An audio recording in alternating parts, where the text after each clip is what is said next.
আজকের মেয়েরা চেহারা দেখে ছেলে পছন্দ করে, কথা বলেন ঠিক কিনা?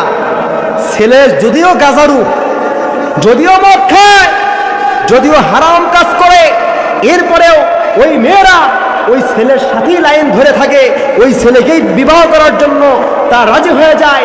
আর একটা ছেলের যদি চেহারা খারাপ থাকে, 5 ওয়াক্ত নামাজি হয়, দিনদার হয়, এরপরে ওই ছেলেকে রিজেক্ট করে, কথা বলেন ঠিক কিনা?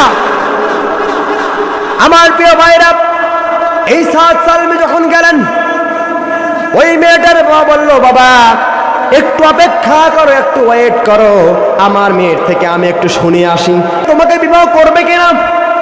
এই কথা যখন 7 সালমের থেকে 7 সালমিকে বলল, এই কথা যখন বলে মেয়েটার বাবা যখন মেয়ের কাছে গেল, মেয়েটা ওই চিঠিটা হাতে পেয়ে কান্না করতেছে, তার 2 চোখ দিয়ে টপ টপ করে পানি পড়তেছে। সুবহানাল্লাহ। তার বাবা মনে করেছিল হয়তোবা এই কালো ছেলের সাথে বিবাহের প্রস্তাব আসার জন্য আমার মেয়েটা কান্না করতেছে। এই কথা চিন্তা করে এই মেয়েটার বাবা তখন 7 সালমিকে বলল, 7 সালমি রে, আমার মেয়েটা কান্না করতেছে, হয়তোবা আমার মেয়ে তোমাকে বিবাহ করবে না, এই কারণে কান্না করতেছে, তুমি ফিরে যাও। 7 সালমি মনটা খুব খারাপ করে এতদিন পরে একটা মেয়ে বিবাহ দেওয়ার জন্য রাসূল সাল্লাল্লাহু আলাইহি সাল্লাম প্রস্তাব পাঠালেন, কিন্তু মনে হয় বিয়ে হবে না, এই টেনশন তিনি করছেন।